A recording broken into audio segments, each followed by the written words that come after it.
Mi lanza a favor de la táctica y la estrategia es que no hacen referencia tan solo a las prácticas de la guerra, sino que responden también a la dimensión más elemental de la vida animal, que es precisamente la resolución de problemas.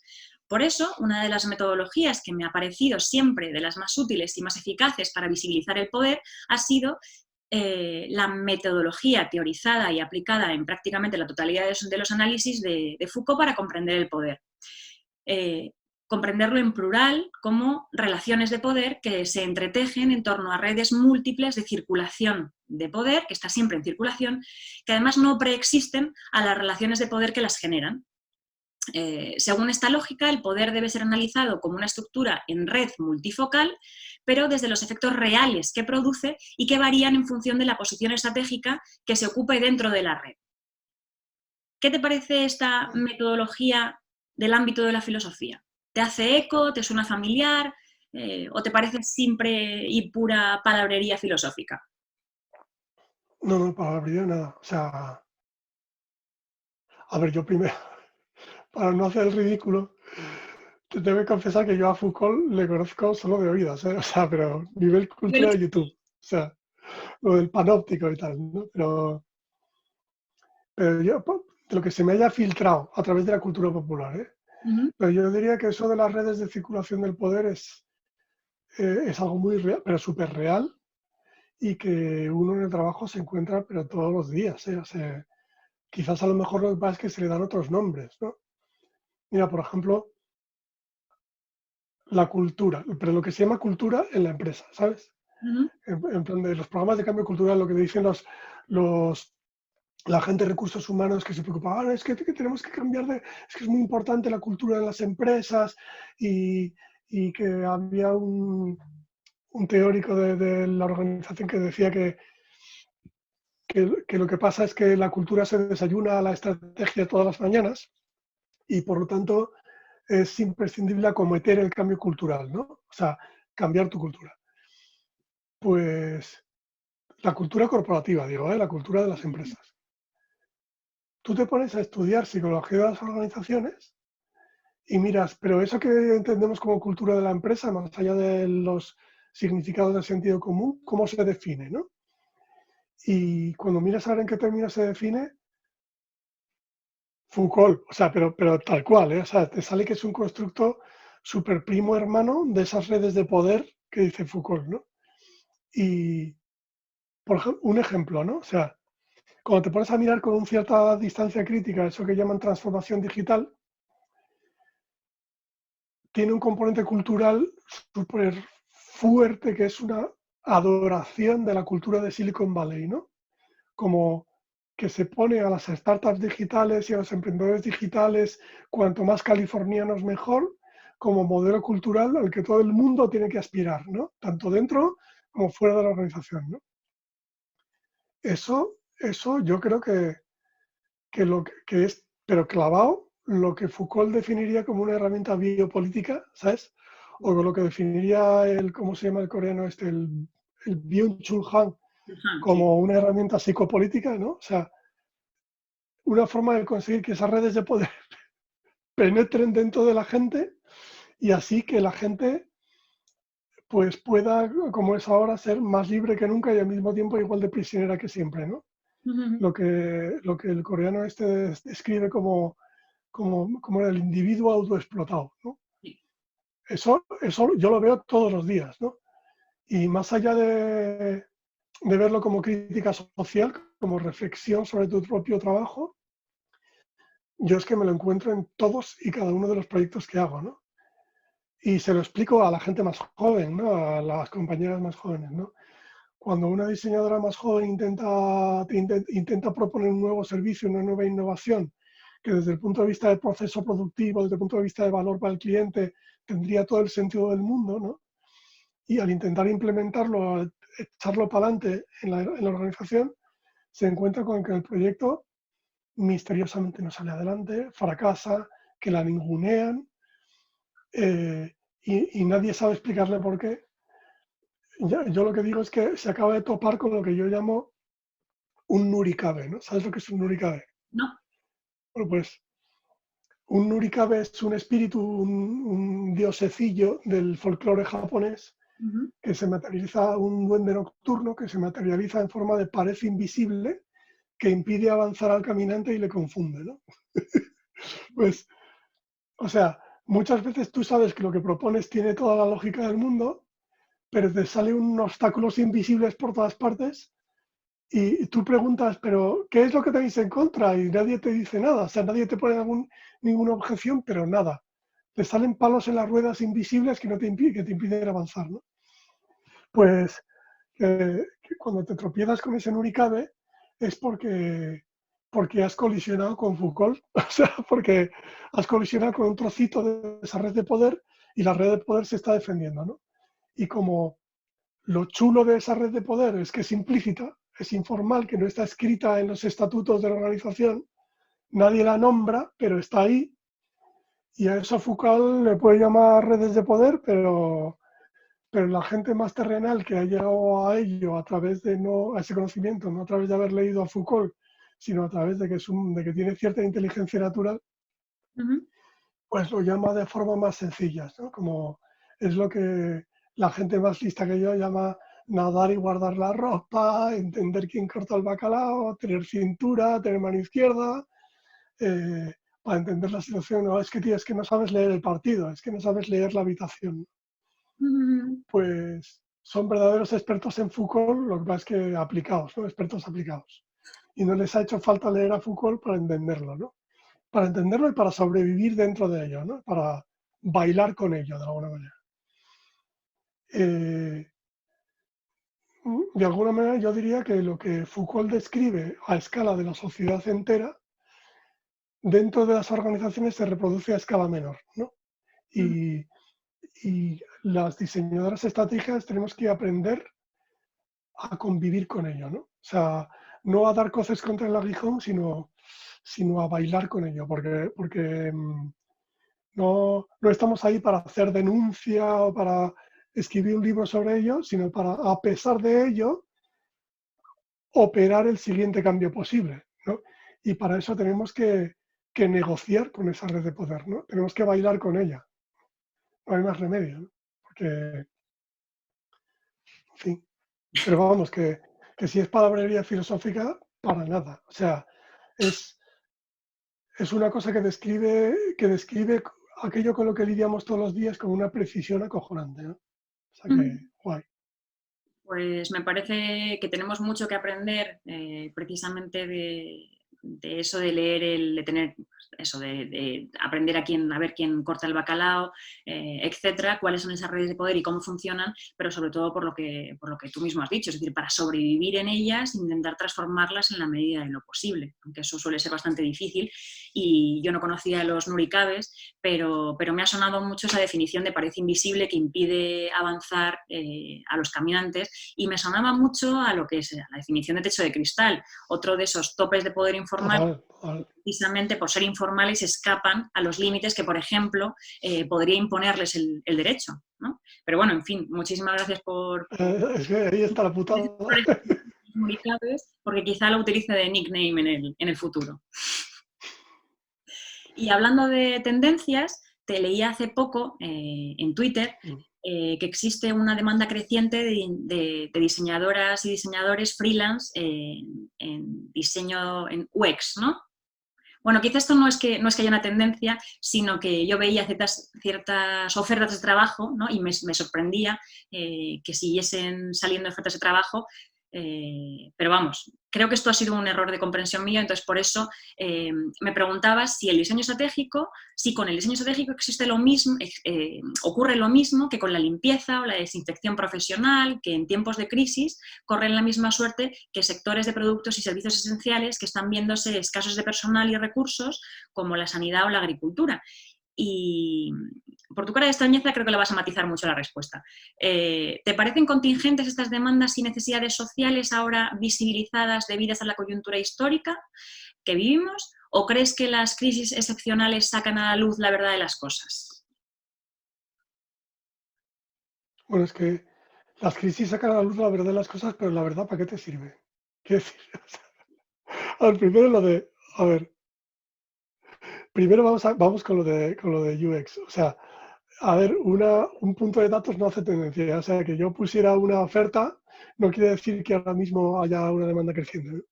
Ujú, De hecho, eh, no creo que estén experimentando un repunte de la demanda de esas profesiones. Si acaso, incluso tengo casos cercanos de gente que ahora mismo se está quedando sin curro porque las empresas están pasando a modo supervivencia, están pasando y claro, y lo que nosotros hacemos tiene que ver con el desarrollo de nuevo producto o servicio, con la innovación, ¿no? Entonces, tiran de la máxima esta de que en tiempos de crisis es mejor no hacer mudanza y lo que hacen es intentar salvar el business as usual, ¿no? ujú. Las nuestras, con yo qué sé,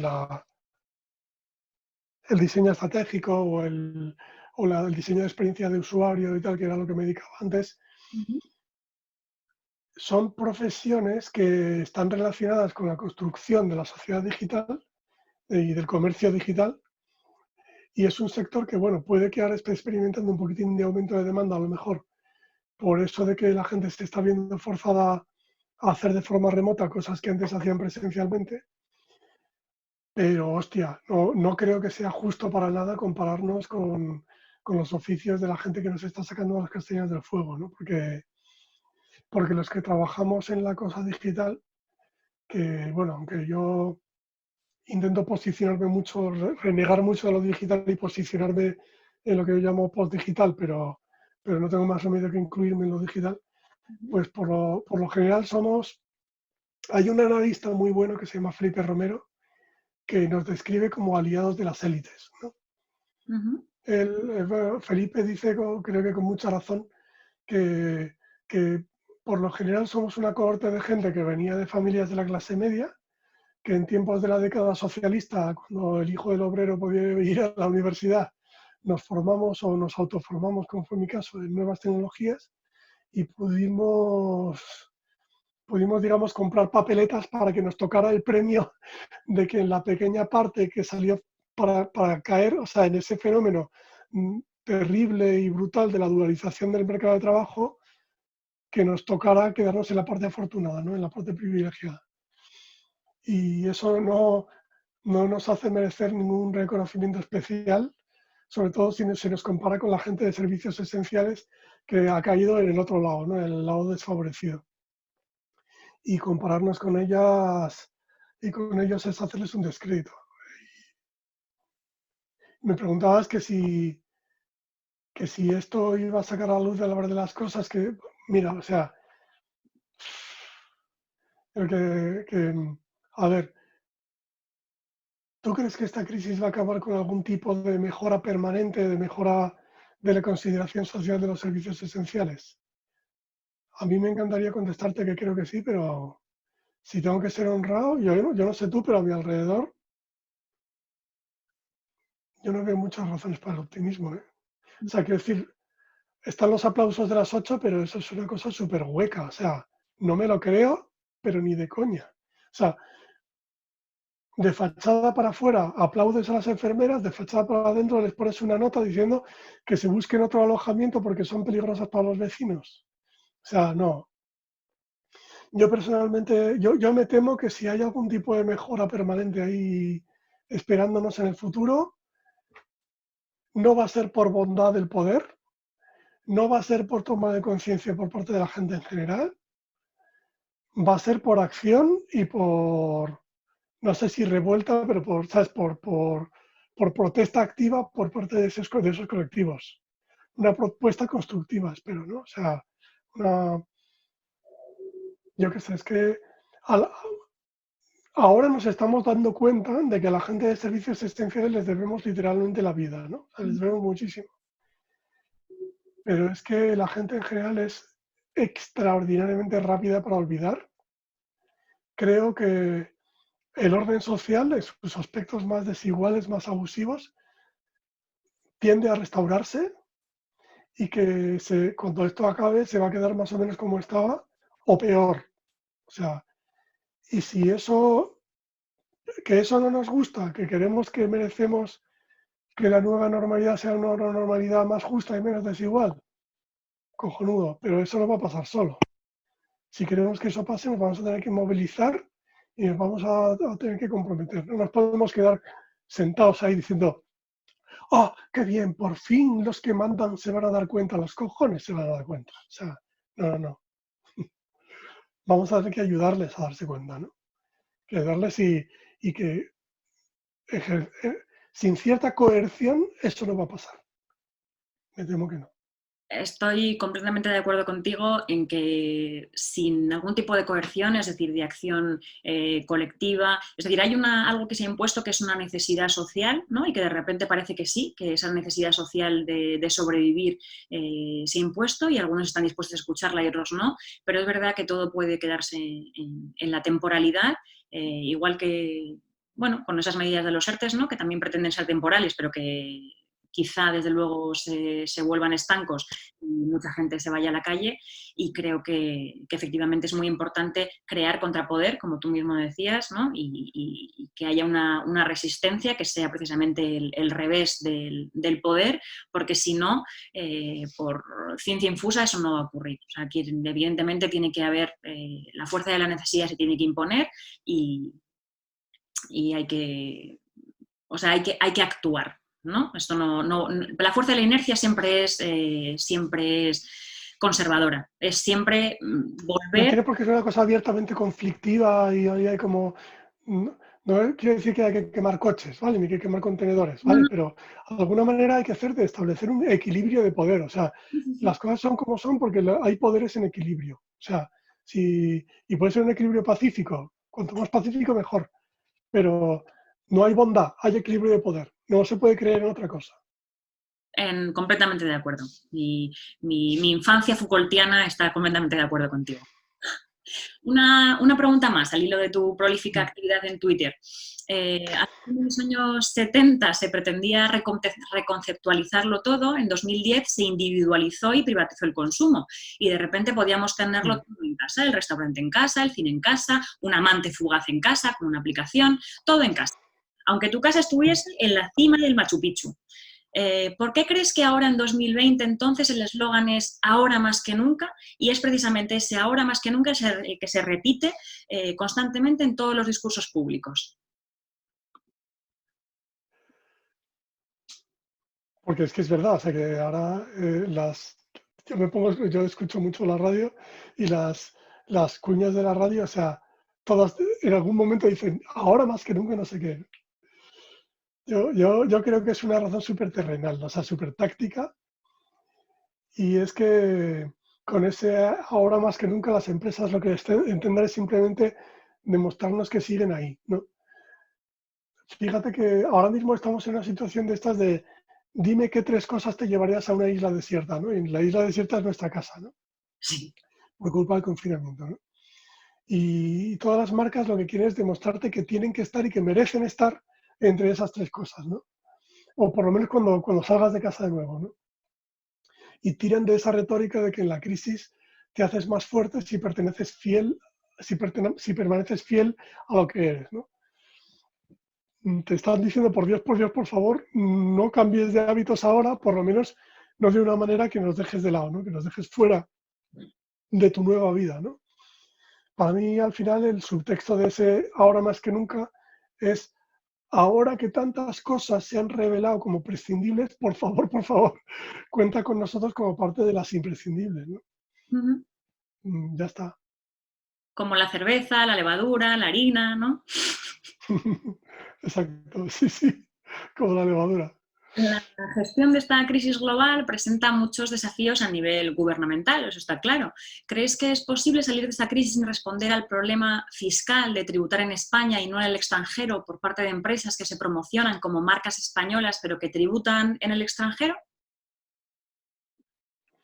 ¿Es que es posible salir de esa crisis sin resolver eso? Sí, sin responder al problema fiscal de tributar en España y no en el extranjero. Yo lo pensaba sobre todo por parte de empresas que han hecho donaciones, ¿no? Es decir, donaciones o que están poniendo sus fábricas a trabajar por el servicio de sus compatriotas, vamos a decirlo con el mismo lenguaje que se está utilizando en los medios, pero que sin embargo su fiscalidad no redunda en el beneficio de esos mismos compatriotas. Están dispuestos a donar, pero no están dispuestos a tributar. Que si es posible salir de la crisis sin abordar ese problema, sí. O sea, no se debería, quiero decir, No, yo también estoy de acuerdo en que... puteándonos más a todos, socializando más las pérdidas, pues claro, ¿acaso no se hizo en la crisis de 2008? Quiero decir, o sea,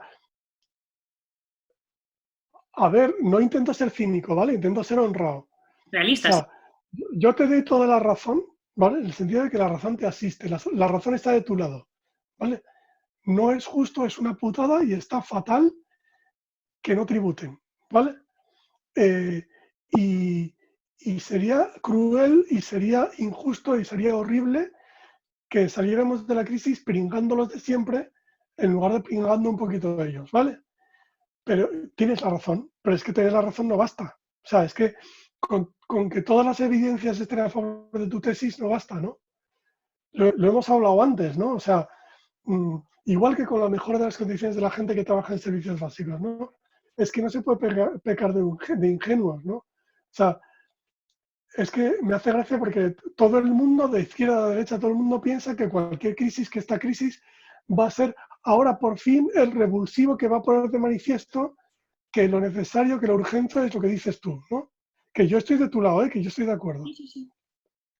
Pero luego no, luego esas redes Foucaultianas de poder de las que hablabas antes, pues demuestran ser extraordinariamente resistentes, tienen más recursos que tú para salir enteras de eso. O sea, es que contra el poder no vale la razón, solo vale el contrapoder, solo vale el equilibrio de fuerzas. O sea, queremos acabar con los paraísos fiscales, yo quiero acabar con los, igual que tú. Queremos que los grandes gigantes digitales dejen de usar ingeniería fiscal o los grandes Inditex o lo que sea, dejen de usar ingeniería fiscal para llevárselo crudo sin contribuir al común, mientras con la otra mano nos dan una limosna para que no nos cabreemos.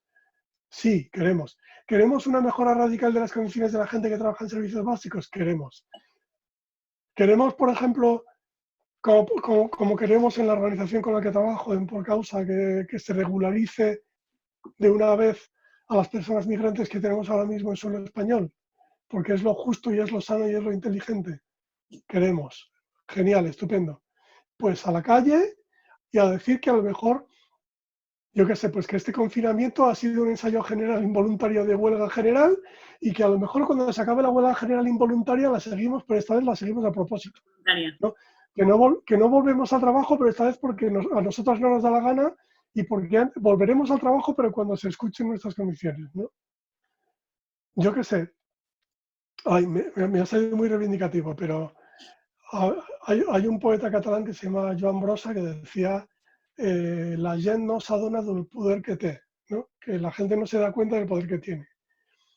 Que Joan Brossa decía en el poema ese, decía la gente no se da cuenta del poder que tiene, con una huelga general de un par de semanas se paralizaría la economía y nos daríamos cuenta de que muchas de las leyes son innecesarias, ¿no?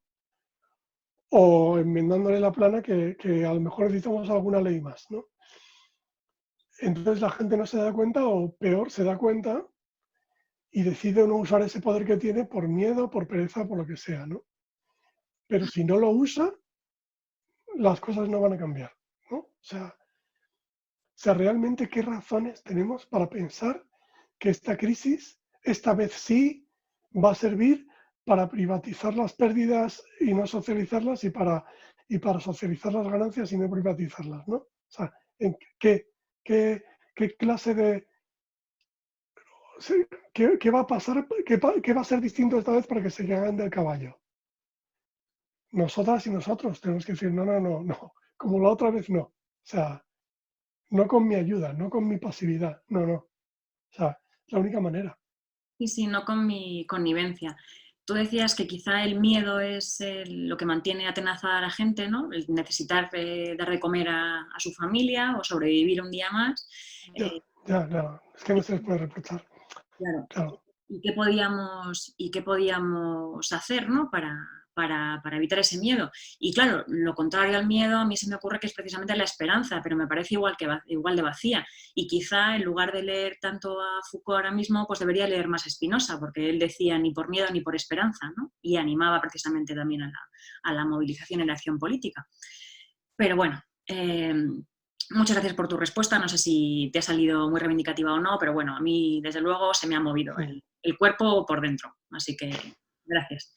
Y pienso también, pues por seguir con la otra pregunta, que en tiempos de coronavirus, ante el colapso de muchos recursos básicos y servicios básicos, se han activado mecanismos de colaboración.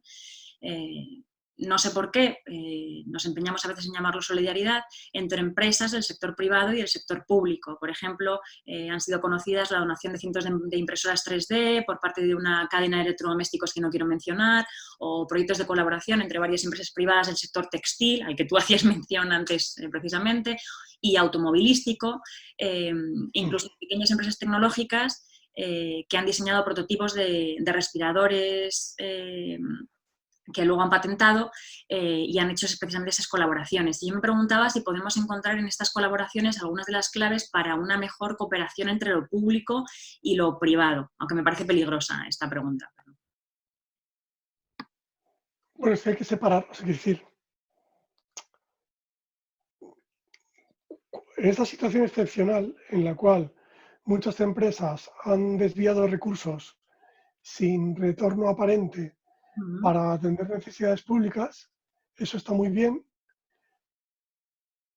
pero no es para nada un modelo, o sea, es algo excepcional, o sea, y no es para nada un modelo de lo que debe ser la colaboración público-privada, ¿no? De hecho, es un modelo un poco perverso de lo que debe ser la colaboración público-privada, ¿no? Quiero decir, o sea, que SEAT utilice motores de limpiaparabrisas para hacer respiradores me parece genial, ¿vale?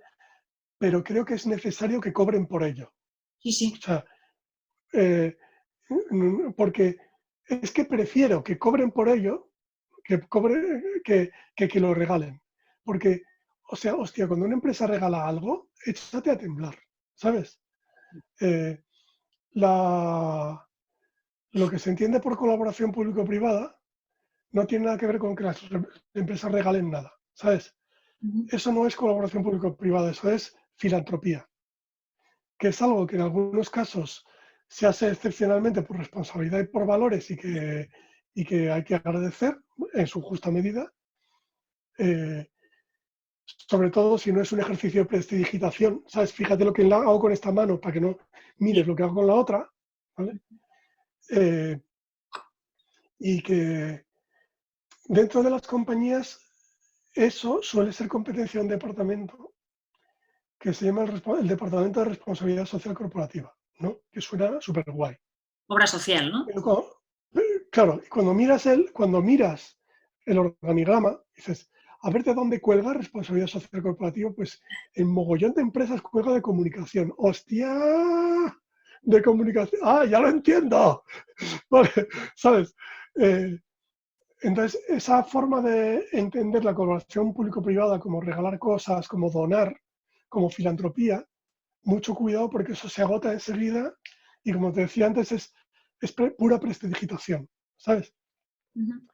En cambio hay una cosa que se llama colaboración pública-privada que cuando está bien entendida es otra cosa muy distinta. O sea, consiste en que una empresa privada haga algo en favor de lo público y por supuesto que cobre por ello una remuneración justa, ¿sabes? O yo qué sé, o si no es una remuneración monetaria, a lo mejor puede sacar otro beneficio como poder experimentar con un procedimiento nuevo, con una tecnología, poder abrir otros mercados, poder establecer relaciones con ciudadanos, por ejemplo, lo que sea, ¿no? Eso se pacta, ¿no? Y si se les da esa oportunidad, ¿no? Es para que se esfuercen en demostrar que en ese caso concreto esa empresa privada está siendo capaz de gastarse el dinero de todas y todos y transformarlo en bien para todas y todos de una forma más efectiva y más eficiente que la propia administración pública. ¿Vale? Esa es la teoría que hay detrás. Vale. ¿Esa teoría es real? ¿Esto pasa? ¿Esto es posible? ¿Esto es interesante? Yo quiero creer que sí, ¿vale? Pero tiene peligros. Es que, claro, Lo tiene tuyo. muchos peligros. Claro, es que, a ver, desgraciadamente en nuestro país, por ejemplo, en muchos casos esto se ha hecho muy mal. O sea, se ha hecho de forma poco transparente, se ha hecho muy asociado. Estoy pensando, por ejemplo, en la colaboración público-privada en el ámbito sanitario en comunidades gobernadas por el PP, ¿no? Ujú. Muy asociado a procesos de privatización por gobiernos de corte neoliberal y claro, eso acaba redundando en descrédito de estas fórmulas de colaboración que en teoría podrían estar muy bien, ¿no? Sí. Porque, o sea, ideológicamente detrás de la colaboración público-privada está una creencia, ¿no? Que es una creencia liberal clásica, o sea, de las luces escocesas, ¿sabes? No del neoliberalismo salvaje, ¿no? Y que es la creencia que puede ser respetable y honesta de que la búsqueda de un beneficio justo y razonable por parte de la iniciativa privada y el bien público son cosas que en ciertos casos, si están bien gobernadas, pueden ser aliadas la una de la otra, que se pueden reforzar la una a la otra en lugar de ser opuestas, que no es un juego de suma cero, ¿sabes? Que el bien público y el deseo de obtener un beneficio justo por parte de un empresario son cosas compatibles, ¿vale? Y yo creo que en algunos casos, bien hecho, eso es posible. Y lo creo, aunque solo fuera porque si no tuviera fe en eso, a lo mejor tendría que dejar de trabajar en la empresa privada, ¿no? Ujú. Pero hay que buscar formas honestas, políticamente neutras. Bueno, nada es políticamente neutro, ¿no? Pero eh, formas de hacer la colaboración público-privada que de verdad sean transparentes, que digan, oye, quiero buscar una forma más eficiente de transformar el dinero de todas en beneficio para todas. Tú que tienes muchas ideas, eh, puedes ayudarme a encontrarla, porque si la encuentras, yo te voy a premiar justamente por ello. ¿Sabes? Eso tiene todo el sentido. Es decir, o sea, no lo tiene que hacer todo lo público. Lo privado es súper importante, pero Ujú. que se haga de forma transparente, que se haga de forma honesta y que se haga de forma, digamos, eh, controlada democráticamente, ¿no? ¿Sabes? Igual que lo público, con los mismos estándares de transparencia y de control a los que aspiramos en lo público. Sí, creo que la unificación de criterios, que es algo de lo que se habla también mucho en cuanto a la gestión de la crisis, ¿no? Para llevar las estadísticas y que cuadren más o menos y que consigamos información veraz a través de esas estadísticas, creo que la unificación de criterios sería también muy importante, ¿no? Para evaluar también a las empresas públicas y privadas, porque el problema es ese, ¿no? Que los criterios son distintos en la empresa pública que en la empresa privada. Así que, Ujú.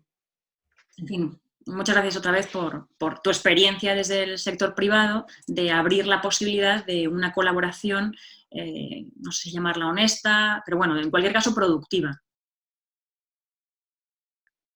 Vale, pues si te Vale, parece, muy bien. a la siguiente pregunta, que es que actualmente, junto a la existencia de una gran desigualdad social, existe también una brecha digital entre familias de muy distinta condición social y económica, pero también existe una brecha tecnológica entre personas jóvenes y personas no tan jóvenes que están familiarizadas con el uso de tecnologías a nivel usuario y personas en su mayoría mayores de 60 aproximadamente que tienen problemas para acceder a una gran cantidad de servicios, bien por desconocimiento, porque no les llega la información y no les llega entonces la información que podrían necesitar o Mm, de que podrían beneficiarse, o bien por falta de habilidad, perdón, y destreza en el uso de estas aplicaciones o productos tecnológicos.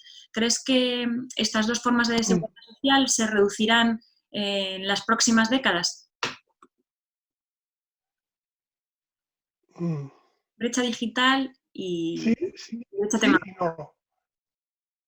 Sí y no. O sea, yo creo que si no hay un cambio social profundo, o sea, si nos abandonamos al curso actual de las cosas, que está muy centrado en abandonarnos al avance puramente tecnológico, guiado por el comercio, guiado por la industria, esas brechas no se van a reducir, pero se van a transformar. O sea, dicho de otra manera, que que se van a reducir solo en apariencia y en favor de la industria, pero no tanto en favor de la gente, no todo lo que convendría, ¿no? Ujú. Ahora mismo estamos en un momento en el que en las últimas 2 décadas se ha progresado, pero una barbaridad, en adopción de tecnologías de la información, si la entendemos como conectividad, uso de dispositivos, uso de aplicaciones, guay. O sea, todavía hay, pero se ha progresado muchísimo, ¿no?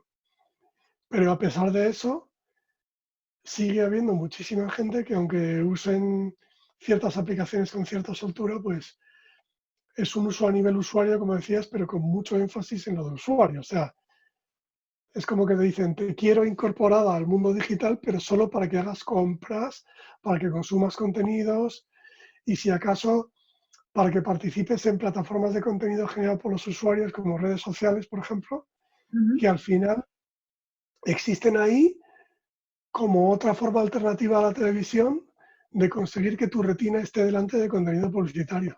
O sea, Como consumidor. pero, pero se te invita al mundo digital a que comparezcas al mundo digital y que adquieras las destrezas digitales justas para que tengas un papel más en calidad de consumidora que de ciudadana. O sea, lo que se están creando es muchos siervos digitales, o sea, súper digitales, pero siervos, ¿sabes? Ujú. En cuanto a la brecha de las personas mayores que mencionas, pues esta se está cerrando más y más. Seguramente se cerrará casi del todo, nada más que con el puro reemplazo generacional, pero la brecha que va junto con las desigualdades sociales y económicas, si no hacemos nada al respecto, para nada. O sea, porque, o como decía antes, solo en apariencia, ¿no? Porque está súper mitificada la universidad, o sea, eso de que el acceso a las tecnologías digitales sea universal, está súper mitificada. Es como, hay un tecno-optimismo que te dice que va a ser como la gran solución para reducir la desigualdad, ¿no? Y para nada, o sea, no, desgraciadamente no. La universalidad del acceso a las tecnologías digitales es una condición necesaria, pero para nada suficiente para que funcione el ascensor social, ¿no? O Ujú. sea, no basta con incorporar a la gente a la sociedad digital. Eh, si la incorporas a la sociedad digital, pero como siervo digital, ¿para qué? Ujú. Estás limitando ya de entrada sus posibilidades de actuación en ese ámbito, ¿no? Claro, Mm. Vale. la estás poniendo como bienvenida al mundo digital, pero siéntate ahí, en el asiento de atrás, ¿sabes? Que en tu sitio de consumidor pasivo, que es lo que eres, El, ¿sabes? Pues ese tipo de inclusión digital yo no la quiero para nada. no, el otro día hablaba con un amigo que sí que ha hecho cursos del mundo del que tú vienes y me decía que a veces lo veía como una especie de nuevo despotismo ilustrado, ¿no? Es decir, como que Pero entre total, todas las herramientas no para, digitales para el pueblo, pero, pero no es real. eso se ha visto mucho en los tiempos de la web 2.0. Hubo como una especie de racha tecno-optimista de que, de que las tecnologías digitales iban a ser un, iban a resultar habilitadoras de una verdadera, digamos, de una cosa como muy grassroots, ¿no? O sea, de el surgimiento de pequeños negocios, de la formación de redes de interdependencia entre pequeños empresarios que iban a crear tejido económico desde lo pequeño, desde abajo hacia arriba, y desde, ¿no? Cuando surge un concepto que en origen era súper bonito y súper ilusionante, que era el de la economía colaborativa, ¿sabes? Estamos hablando de 2004 por ahí. Fast forward 15 años, estamos en 2020. ¿Qué ha pasado con eso de las redes de colaboración? Se han transformado en plataformas que son jardines cerrados operados por Google, por Apple, por Amazon, por Facebook. ¿Qué ha pasado con la economía colaborativa? Que se ha transformado en un monstruo que se llama la gig economy, que la operan Uber, la operan Airbnb, que no sé qué. O sea, es un sueño que se ha transformado en pesadilla. O sea, Sería totalmente eh, nightmare. entonces hay que tener mucho, mucho cuidado con eso. Sí, no puedo estar más de acuerdo. Hay por ahí un autor, Nick Smircek, al que he leído bastante, que tiene uno de sus últimos libros, se llama Capitalismo de plataformas, y creo que va un poco en la línea en la que tú estabas comentando ahora. Pues ya para ir terminando, me preguntaba qué papel crees que Mm. tienen o podrían tener grandes empresas como Amazon, grandes bancos como La Caixa o Santander, conocidos además de por su papel de gestores e inversores de capital, precisamente por su obra social o su financiación para la investigación y la educación superior. Ujú. ¿Qué papel pueden tener? O Sí. sea, bueno, es un papel súper importante, ¿no? Pero claro, estoy pensando, por ejemplo, has aludido a ello, ¿no? O sea, Santander Universidades, por ejemplo, que, ostras, que es el mayor proveedor privado de becas universitarias del mundo hispanohablante, ¿no? O sea, que muchísima gente está teniendo ahora mismo en las condiciones que hay, no solo en España, sino en Hispanoamérica, de acceso a los estudios universitarios, está ayudando a que muchísimas jóvenes tengan acceso a los estudios, ¿no? Lo que pasa es que ese mundo de la filantropía, de la colaboración público-privada, de las actividades empresariales con propósito social, está está súper bien como complemento a lo público, pero nunca puede sustituirlo. O sea, decíamos antes que hay áreas donde el beneficio privado y el interés público pueden coincidir, ¿no? Eso está muy bien. Pero hay otras donde no. Y ahí es donde entra la cosa pública, ¿no? La red pública está para eso. O sea, yo creo que yo no soy anti-business, yo soy pro-business. Yo creo que el mercado, con el grado adecuado de regulación, bien estimulado, es una cosa genial. O sea, y es una cosa que ofrece soluciones para muchísimas cosas, ¿no?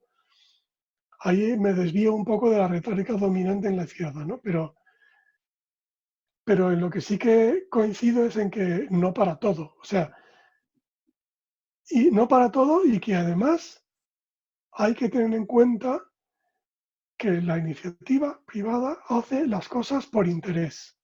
Y eso no está mal. No está mal hacer las cosas por interés. Pero no hay que ser gilipollas y creer que lo hacen por bondad, ¿no? O sea, a ver, si yo soy un banco y yo doy becas, no lo hago solo por amor a la humanidad, ¿sabes? Lo hago porque obtengo una relación preferente con el sector educativo, o sea, convierto a a la universidad beneficiada en cliente casi exclusivo mío y porque estoy iniciando una relación con jóvenes que yo he identificado como de alto potencial y a los que tengo la esperanza de ofrecer servicios financieros en el futuro.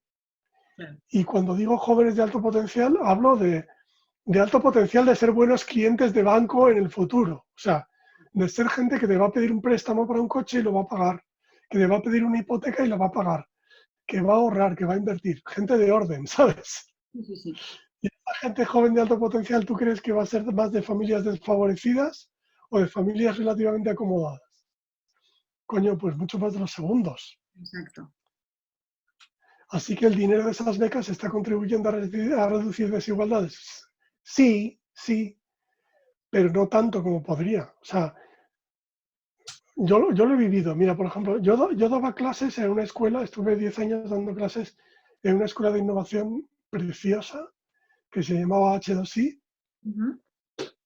Teníamos un máster de innovación 100% gratuito, era acojonante, financiado por empresas. Y se lo dábamos a jóvenes que creíamos que podían sacarle provecho, ¿no? Y que luego podían acabar en el circuito profesional de la innovación, ¿no? Y para ser alumna o alumno, lo único que necesitabas, bueno, claro, lo único que necesitabas era mandarnos un videocurrículum lo más creativo posible, convenciéndonos de que le ibas a sacar provecho al máster, ¿no? Claro, pero es que, claro, ¿quién puede hacerte un videocurrículum lo más creativo posible, no? O sea, ¿cuál acababa siendo al final la composición social del alumnado que seleccionábamos? Pues en España, gente, digamos, de clase media ilustrada, de los que ya les gustan los libros y que manejan con soltura los medios de creación digital que van a necesitar para poder hacer ese videocurrículum creativo y, y también lo dábamos en Colombia, en Medellín, y en Colombia yo me iba a dar el máster y miraba todos hijos de papá que habían estudiado en universidades en Estados Unidos, o sea, los hijos de la élite, ¿sabes? O sea, no discriminábamos para nada, pero la propia forma en la que seleccionábamos a la gente que creíamos que podía sacarle provecho al máster ya tenía un sesgo brutal, ¿no? A pesar de eso fue precioso, ¿no? Mientras duró, pero en fin, en retrospectiva que podríamos haberlo hecho mucho mejor, ¿no? O sea, y en el origen de todo eso estaba que la finalidad, o sea, nosotros éramos una empresa privada, una fundación dependiente de una empresa privada. Y lo que queríamos era crear cantera para producir gente que fuera productiva en lo que podíamos hacer y que pudieran ser contratados por nosotros para facturar más. Entonces, ¿eso proporcionaba un bien social? Sí, pero proporcionaba todo el bien social que podía producir. No. Entonces, por eso te digo que lo privado puede hacer mucho bien, pero, pero no puede para nada eliminar a lo público, para nada. No puede, y creo que efectivamente lo que está en el aire es que no debe. Mm. Vale, dos últimas preguntas. ¿Crees que la separación existente a nivel estatal entre formación superior y universidades, es decir, entre formación profesional y universidades, responde a algún criterio práctico o social? ¿Y cuál debería ser, a tu juicio, la relación entre los distintos ámbitos de la formación superior, es decir, entre la formación profesional y la formación superior en universidades? O sea que si el hecho de que la formación superior y la formación profesional son dos cosas distintas, en realidad vale para algo. O sea, Sí, más o menos. yo no soy experto en educación, pero imagino que lo que pasa, en primer lugar, es que las universidades y los centros de formación profesional son cosas distintas porque históricamente han sido cosas distintas, ¿no? O sea que probablemente lo que pasa es que tienen genealogías distintas, ¿no? Eh, yo es que yo no tengo carrera, o sea, yo he sido un dropout de varias carreras, no tengo título universitario, así que de alguna manera yo soy un fracaso materializado del sistema universitario, así que ¿qué voy a opinar yo, no? O sea, Pero quizá un ejemplo de mira, social, no sé cómo. yo lo que creo es que, mira, que a partir de mi propia experiencia yo creo que todo el mundo, o sea, si me dejas en plan cuñado, sin tener ni idea de educación, Claro, reinventar la educación, pues no me hagas mucho caso, ¿vale? Pero yo creo que yo me gustaría saber, o sea, un qué tal así, te voy a dar un qué tal así, ¿vale? O sea, me imagino, no sé si sería un desastre, pero vamos, que yo creo que a la gente de la universidad le pilla demasiado joven, ¿vale? O sea, creo que todo el mundo, después de la educación obligatoria, lo que tendría que hacer es hacer una FP de 1 o 2 años, ponerse a currar, no hacer la universidad, yo que sé, hasta los 25 o si me apuras, hasta los 30, ¿sabes? sí, sí, vivir un poco antes, vivir en el mundo. Sí, porque vivir y darte cuenta de lo que es currar en un curro medio cualificado, poco cualificado, sufrir un poco y entonces ya estudiar, ¿sabes? Porque y yo creo que eso favorecería que de verdad las universidades sirvieran para algo más que para ser una FP glorificada, ¿no? O sea, porque se habla mucho ahora de que hay que preservar la independencia de las universidades, que, que si reducimos la labor de las universidades a producir los trabajadores cualificados que exigen las empresas modernas, entonces, claro, pues entonces la universidad no es más que una FP más larga y más cara, ¿no? Ya.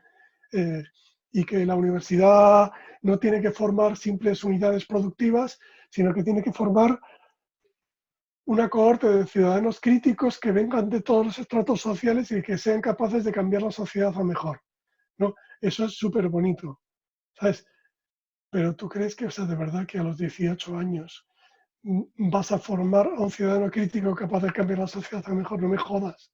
O sea, si a esa edad solo quieres jugar al mus, follar y estar lo antes posible en condiciones de huir de casa de tus viejos, sea, que te cojan en una entrevista, no quieres crear una sociedad mejor. O sea, o quieres, pero estás súper lejos de tener la cabeza bastante amueblada como para ser capaz de hacerlo. O sea, eh, yo creo que si la universidad fuera solo para gente un poco más madura, tendría más posibilidades de ser algo más que una FP más larga, ¿no? O sea, se lo decía, te decía al principio que la juventud en manos de los jóvenes está malgastada y es otro caso de eso, ¿no? Sí, sí, ya me decías, y la verdad es que ahora, después de estas últimas respuestas, no puedo estar más de acuerdo, porque creo que efectivamente nos falta mucho mundo real en la universidad, y a excepción de la gente que decide hacer la carrera trabajando e independizándose de la manera más precaria posible, creo que efectivamente luego terminamos siendo presas de eso que analiza Bourdieu en el Homo Academicus. Y hay un montón de redes de poder estructurales de la academia, ¿no? que la verdad es que nos hacen presa fácil de muchas dinámicas y de muchas inercias, precisamente porque nos falta un poco, bueno, un poco no, nos falta mucho un mundo real a los 20 años cuando estás metido en una carrera. Así que creo que estoy totalmente de acuerdo. Y no dejaba de pensar, porque hablabas precisamente de esas genealogías distintas, de ese proyecto del que te hablaba antes, en el que participo, que precisamente lo que estudio son las genealogías del fracaso. Y me alegra darme cuenta de que el fracaso está por todas partes, que no tenemos mucho objeto de estudio, que además da mucho que pensar y que quizá da incluso más que pensar el fracaso que el éxito. La verdad es que no sé cuál tiene más peso en nuestras vidas. Pero, en fin, volviendo a lo que nos... Bueno, lo que pasa es que si tú analizas el éxito, entonces ese estudio que tú hagas sobre el éxito va a adolecer de sesgo de supervivencia, ¿sabes? O sea, tú no puedes entender la naturaleza de la lotería entrevistando a ganadores de la lotería, ¿sabes? Eh, Entiendo. yo creo que ahí está porque si tienes que entender cómo funciona la lotería, tienes que entrevistar a ganadores de la lotería y a perdedores de la lotería. Entonces sí que entiendes lo que es la lotería. Ujú. Yo creo que en este sentido cobra sentido eso que dices de que el fracaso está por todas partes y te puede dar más información que el éxito, ¿no? Desde luego se aprende mucho de la experiencia del fracaso y de las narrativas de fracaso. Lo preguntaba porque si lo que hay que diseñar es lo que importa, eso que por ahí en muchos eslóganes es Ujú. what matters, lo que importa, y si te refieres... Sí, ese es el claim de Design It, que era una empresa en la que trabajé 11 años, sí. Design what matters. No sé, Diseñemos lo que importa, ¿no? ahí con un poco de mano izquierda, porque no quería mencionar la empresa si tú no estabas conforme, pero efectivamente ese es el eslogan. Ujú. Eh, entonces, si te refieres a lo que importa socialmente, que eso es lo que yo he entendido, teniendo en cuenta como lo propio de los diseñadores, ya que sería un know-how, es decir, todo lo que tiene que ver con la forma, con el cómo llevar a cabo ciertos proyectos, y si esa forma de diseñar y de decidir eh, tiene que ver también con qué es lo que se produce o debería producirse y no solo con cómo se produce, ¿no? Es decir, eso que decías al principio de que Totalmente. los diseñadores también toman parte en el qué es lo que se produce y no solamente en cómo se debería producir. Entonces, ¿de Y les dónde? dejan. Entonces yo me pregunto, ¿de dónde procede la inteligencia que hará inteligente el diseño? ¿De dónde procede la inteligencia que hará inteligente el diseño? Ujú. Bueno, lo hemos dicho antes, ¿no? O sea, por supuesto, el pensamiento crítico, o sea, mm, quiero decir, pero eso no es solo teoría, ¿sabes? O sea, en, eh, en varios de los másteres donde yo doy clase, hay filósofos que están enseñando pensamiento crítico en el primer trimestre, ¿sabes? Ujú. De las habilidades interdisciplinares, o sea, de la capacidad de moderar y de facilitar el diálogo interdisciplinar, Ujú. de que tienes que tener todo el andamiaje intelectual que te permita entender que las cosas pueden ser mejores y juntarte con gente que piensa igual y conspirar, ¿no? Es triste porque esa inquietud por no, por no absorber de forma crítica el statu quo, sino deliberar, discutir sobre cómo podría cambiarse, es una inquietud que la encuentras en gente de sociología, gente de ciencias políticas y tal, pero en los ingenieros no tanto, ¿no? Ujú. Y eso es súper triste. Y yo creo que por eso tenemos que contaminarnos unos a otros, ¿no? Fíjate que yo me atrevería a decir que la permanencia del statu quo, la conservación de las redes de poder, depende críticamente de que mantengamos a la gente técnica, a la gente de ciencias sociales, a la gente de humanidades lo más separados posible, ¿no? Porque son nitro y glicerina, como los juntes de manera productiva, eh, mm, se desencadena un potencial de cambio que a lo mejor es difícil de controlar, ¿no?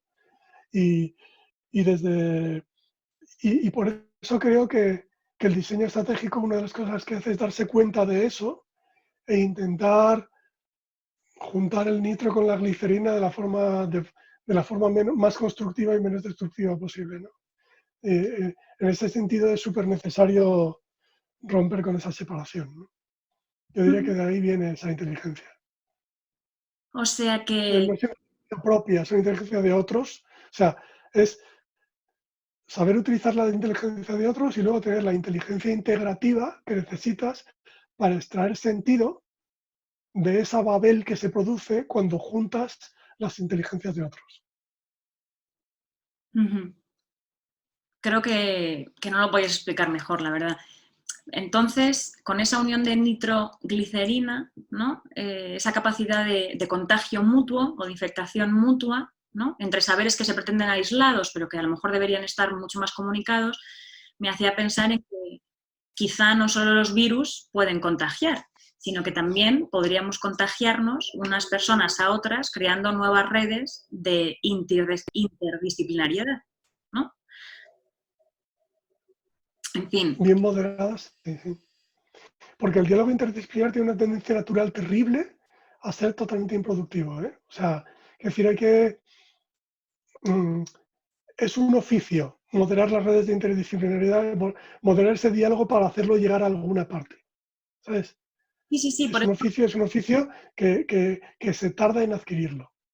Y Pero además sí, o sea, Y además que creo que tiene que ver con habilidades prácticas, como tú mismo decías antes, ¿no? Es decir, por eso quizá ese cambio lo deberían liderar precisamente las personas que tienen oficio, no títulos, sino oficio, para generar esa mediación productiva, pero siempre llevando a algo práctico, ¿no? Siempre teniendo muy en cuenta lo que se puede llegar a realizar y lo que no se puede llegar a realizar, ¿no?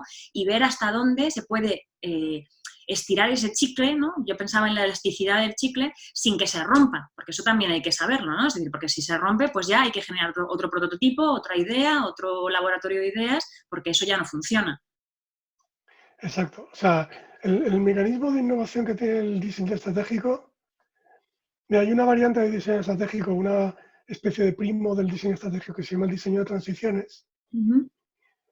que hay gente muy buena que lo está intentando, es relativamente nuevo, se inventó, es una disciplina, puedes leer sobre ella, está súper chulo, Ajá. que lo impulsa la gente de la Universidad de Carnegie Mellon. Vale, diseño de En transiciones. es- sí, Transition Design. Una cooperativa de diseño que se llama Holon, eh, en Cataluña, HOLON, Ajá. que la lidera un tipo maravilloso que se llama Markel Cormenzana y con otra chica que se llama Marcel Rúa y tal. Bueno, son gente maravillosa. Están trabajando, por ejemplo, en proyectos en crear portfolios de intervenciones en el espacio público, semipúblico, en torno a cómo colaborar en favorecer, por ejemplo, las iniciativas de cooperativa de vivienda. Bueno, cosas muy chulas, ¿vale? Y una cosa que me cuenta Markel y que me cuenta Marcel, súper bonita, es que, que es muy prima hermana de lo que yo describo como el cambio posible. Ujú.